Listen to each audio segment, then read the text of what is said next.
Bismillahirrahmanirrahim. Assalamualaikum warahmatullahi wabarakatuh. Alhamdulillahi rabbil alamin. Alladzi man tawassala ilaihi bisidqi niyatin kafa. Ashhadu an la ilaha illallah wahdahu la syarikalah. Wa ashhadu anna Muhammadan abduhu wa rasuluh la nabiyya ba'dah. Allahumma salli wa sallim wa barik ala nabiyyikal karim sayyidina wa maulana Muhammadin sallallahu alaihi wasallam wa ala alihi wa sahbihi ajma'in, amma ba'd. Qala ta'ala, a'udzu billahi minasy syaithanir rajim. Bismillahirrahmanirrahim. Wa man adhlamu mimman iftara 'ala Allahil kadhiba wa huwa yud'a ilal Islam. Wallahu la yahdil qaumadh dhalimin. Sadaqallahul aliyyul azim. Alhamdulillah, pemirsa sekalian, kembali kita bersyukur kehadirat Allah Subhanahu wa taala. Nikmatnya senantiasa sempurna untuk kita sekalian. Selawat dan salam atas junjungan kita Nabi Allah Muhammad sallallahu alaihi wasallam. Pemirsa yang berbahagia, kehidupan manusia itu seperti yang kita yakini dalam keimanan itu sepenuhnya bukan milik manusia itu sendiri. Adalah milik Allah Subhanahu wa taala. Jadi bahwa kita yang bergerak, nafas kita yang kita gunakan itu sepenuhnya amanah Allah, itu ciptaan Allah. Ini harus tegas. Karena Allah yang ciptakan, maka manusia itu dimuliakan oleh Sang Pencipta. Allah tegaskan ayat yang sangat populer. Walaqad karramna, sungguh-sungguh kami yang memuliakan Bani Adam, anak cucu Adam itu.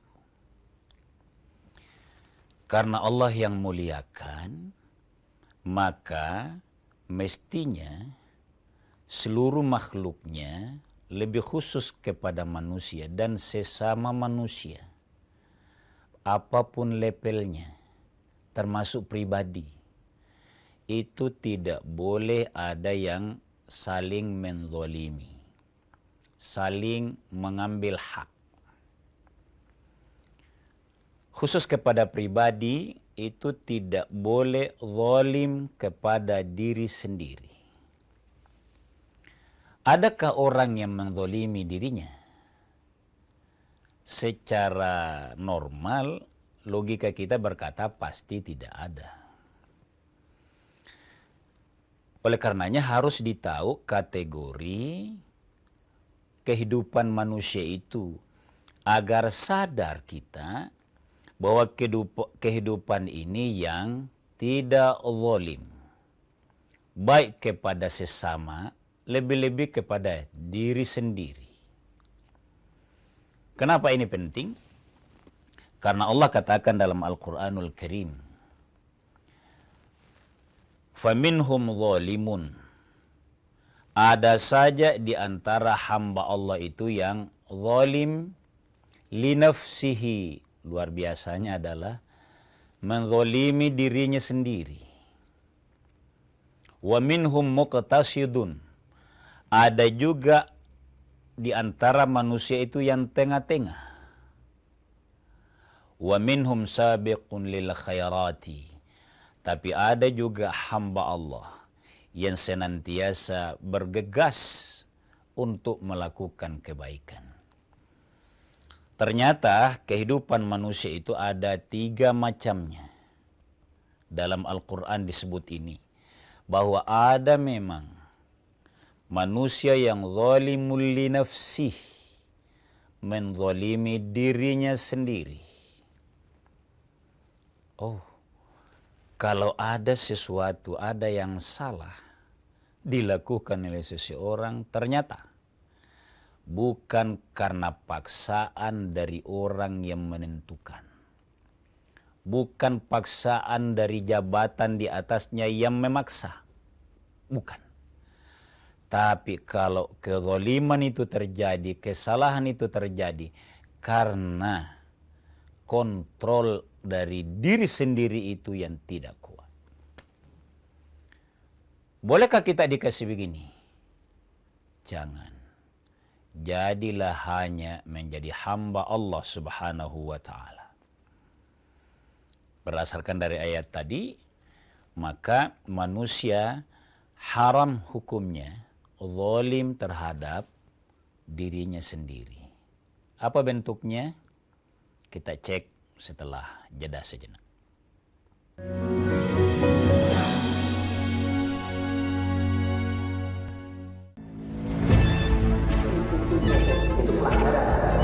Zamannya sekarang perilaku korup ada di BUMN kita. Jangan lompat ke kesimpulan tanpa menjelaskan dirinya. Saya anak buahnya Prabowo. Gaji tidak naik ya? Hanya 5.000 orang. Bahwa hal tersebut tidak menunjukkan rakyat. Tidak boleh. Bola Liar setiap Jumat pukul 8:30 malam live di Kompas TV. Ketahui berita dan informasi seputar kekhasan, gagasan, tantangan, serta inovasi di 38 provinsi dan 514 kabupaten kota di seluruh tanah air yang terajut menjadi inspirasi bagi bangsa. Berbagai informasi aktual dan menarik dari berbagai daerah di tanah air dalam Jurnal Nusantara. Ikuti Jurnal Nusantara setiap hari pukul 6:30 pagi, live di Kompas TV.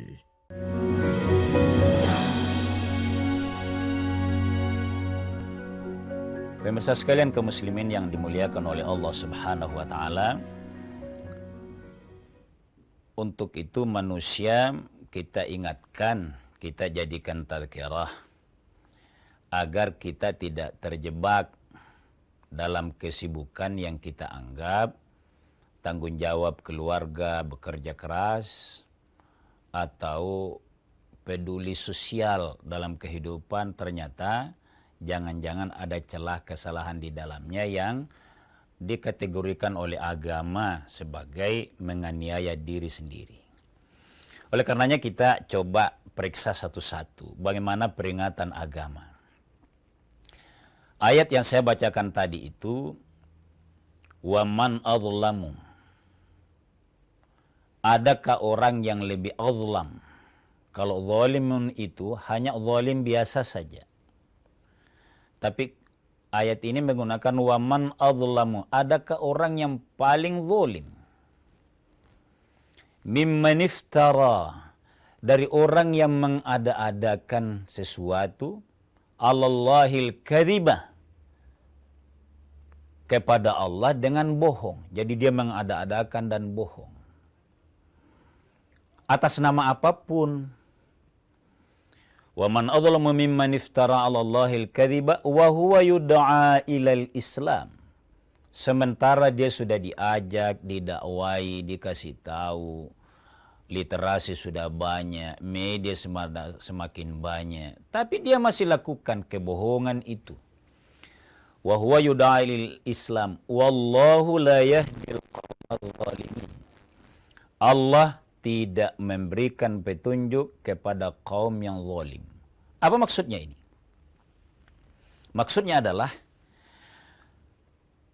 manusia kalau mengada-adakan desakan apapun ya dalam kehidupan kita sehari-hari, kepekaannya terhadap agama dia lupa, literasi keagamaannya dia lupa. Apa yang mendesak dia? Didesak oleh pragmatisme. Apa itu? Misalnya, kenapakah kita mau tutup telinga kalau rakyat itu bicara? Bukankah itu masukan yang baik? Ada apa? Karena kalau ada denyut nadinya umat menyampaikan ini kebutuhan kami, ini kebaikan kami, Yang kalau kita lanjutkan kebaikan itu, aspirasi itu, jangan ditutupi dengan kebohongan itu. Wa man adzlamu mimman iftara. Dia ada-adakan alasan-alasan. Kenapa ada ini? Ya karena ada sesuatu yang dikhawatirkan. Ada yang kita takuti. Bukan takut kepada Allah. Menurut ayat ini, itulah orang yang paling zalim. Boleh jadi karena belajar agama, nuraninya sebenarnya berkata, ini tidak apa-apa ini kalau didengar. Tapi jangan, selama masih ada tapinya, itu membohongi diri sendiri dan kepada Allah Subhanahu wa Ta'ala. Jadi, zalim dalam hal ini membuat sesuatu yang semacam pilihan. Ini milih memenuhi ini yang ada di dalamnya tidak dibuka secara baik berdasarkan petunjuk agama. Jadi bicara zalim itu pemirsa sekalian, tidak hanya menzalimi diri sendiri ya, tidak hanya membunuh diri, terjun dari gedung tinggi, membawa ke tempat-tempat yang jelas-jelas merugikan, bergaul dengan narkoba. Bukan hanya itu. Ini dia yang paling pertama. Kalau yang itu istilah zalim dipakai oleh Allah. Tapi ini, waman adzlamu. Adakah yang lebih gelap, lebih menzalimi, mimman iftara, yang mengada-adakan Allahil kadzibah. Jelas ditahu ini yang benar, tapi tidak apa-apa ditutupi. Mungkin merasa suatu saat bisa bertaubat karena Allah Maha Pengasih. Iya, betul. Mudah-mudahan begitu.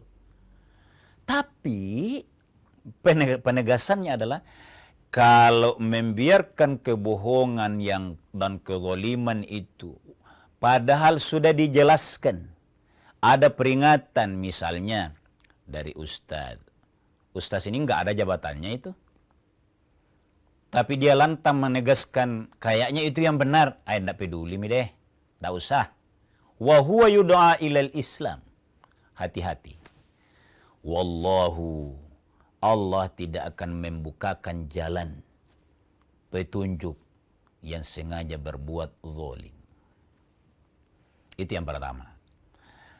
Zalim yang paling menjebak adalah membuat-buat kebohongan. Mungkin kita merasa ini jabatan, ini peluang, ini kesejahteraan duniawi.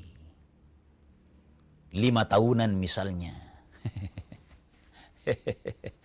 Takut.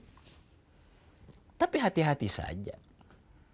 Di sini dibutuhkan kekuatan keimanan yang pandangannya tidak terlalu mudah takut gitu, mudah dibawa kepada yang menjebak dirinya. Itu yang pertama, membuat-buat kebohongan, menjebak dirinya sendiri, padahal yang dia jaga sesuatu yang laibun. Yang dijaga apa? Kan kalau kita jujur, kadangkala kita itu, ini nurani saya begini, logikanya begini, ilmunya begini. Tapi ada ini juga hilang ini. Ya sudah. Jelas sudah disampaikan. Itu yang pertama ya. Yang kedua, memang yang dimaksud zalim itu adalah membawa diri sendiri kepada kehancuran. Apa maksudnya ini? Dari muda belajar berdasarkan agama. Diajarkan filsafat dan logika, prinsip satu kebenaran dari Tuhan yang Maha Kuasa. Tapi kan dunia ini tidak tunggal kebenaran itu. Banyak godaan, banyak tantangan. Tiba-tiba, la tulqu bi'aidikum ila tahlukati. Ada ajakan, ajakan ini terlalu menggembirakan ini. Terlalu berlipat ganda keuntungannya. Kenapa? Ya dia narkoba. La tulqu biaidikum apa maksudnya narkoba? Artinya jangan membawa diri kepada pergaulan, ya pertama narkoba. Bergaul dengan itu, pengantarnya didekati. Ilmu-ilmu tentang itu. Atau kepada jabatan yang kita tahu, oh ini prosesnya kok enggak normal. Ini la tulqu biaidikum ila tahlukati. Jangan kamu ceburkan dirimu kepada sesuatu yang kelihatannya taman bunga, menjanjikan, tapi dia at-tahluka, membawa kepada kehancuran. Itu membiarkan diri terbawa, terpengaruh oleh lingkungan, oleh teman yang tidak lebih soleh dari kita, menceburkan diri kepada kezaliman. Kita lanjut setelah jeda sejenak.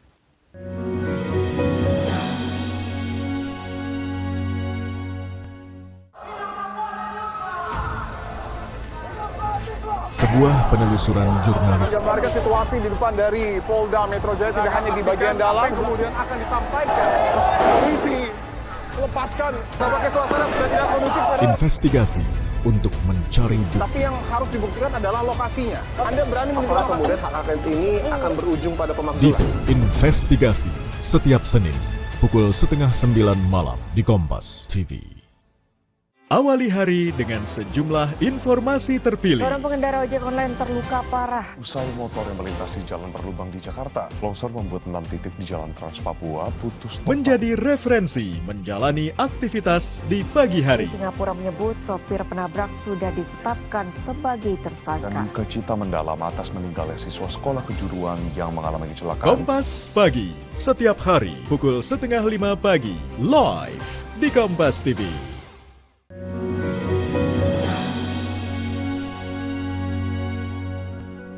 Pemirsa sekalian kaum muslimin yang dimuliakan oleh Allah Subhanahu wa taala, jadi kita mencoba mentadhkirahkan tentang larangan zalim terhadap diri sendiri. Kenapa? Karena kezaliman terjadi bukan ditentukan oleh dari luar lalu kita merasa terzalimi, tapi sesungguhnya dari kita sendiri. Nah, berkaitan dengan itu, kita sering masih merasa bahwa kezaliman itu hanya yang penderitaan dunia. Misalnya, sejak muda malas belajar. Dampaknya di hari tua tidak ada masa depan yang jelas. Sebenarnya itu adalah kezaliman yang diawali sejak muda. Itulah sebabnya para senior, para orang tua, para pendidik, para cendekiawan harus menjunjung tinggi dan kuat dalam memberikan penjelasan, penerangan, dan pendidikan. Itu. Bukan hanya itu. Bukan juga hanya kezaliman itu tahu di sebuah tempat ada masalah lalu kita ke situ. Tapi sesungguhnya kezaliman ini kalau dilakukan, dia meracuni kehidupan batin seseorang. Dia akan hidup tidak pernah punya istiqamah. Kenapa? Karena pelin-pelan dia ada yang menjanjikan, mengajak yang dia tidak tahu. La tulqu biaidikum ila tahlukati itu tadi. Ikut lagi. Maka jiwanya, batinnya akan tidak pernah tentram. Itulah sebabnya Allah Subhanahu wa taala tegaskan, innal ladzina qalu, sesungguhnya orang-orang yang beriman itu, Rabbunallahu, Tuhan kami Allah. Oh, tegak lurus dia. Tsumma istaqamu, sehingga dia istiqamah di dalamnya. Istiqamah ini memang kadangkala harus siap. Kalau di era pragmatisme, di era penuh ujian, memang kesejahteraan sangat terbatas. Kesejahteraan duniawi sangat terbatas. Memang dunianya yang begitu. Tapi bagi orang-orang yang bisa istiqamah, jauh dari zalim terhadap apa yang bisa meragukan dirinya sendiri, itu dia akan merasakan kecukupan, ketenangan. Karena dia merasa hidup dunia ini memang sudah begitulah tantangannya, dan inilah yang paling singkat adanya. Itulah sebabnya agama punya penegasan begini. Da' ma yuribuka ila ma la yuribuka. Tinggalkan apa yang sering membolak-balikkan hatimu, yang meragukan kamu. Karena keraguan-raguan itu, kalau kamu pimplan, akidahmu tidak kuat, itu sebenarnya menzolimi diri sendiri. Itu tadi kan di awal ayat pertama yang saya bacakan. Adakah orang yang paling zalim selain orang yang mengada-adakan, yang siapapun boleh dia tutupi bahwa dia tentram saat itu? Iya, karena dunia hari ini, karena dia sehat hari ini.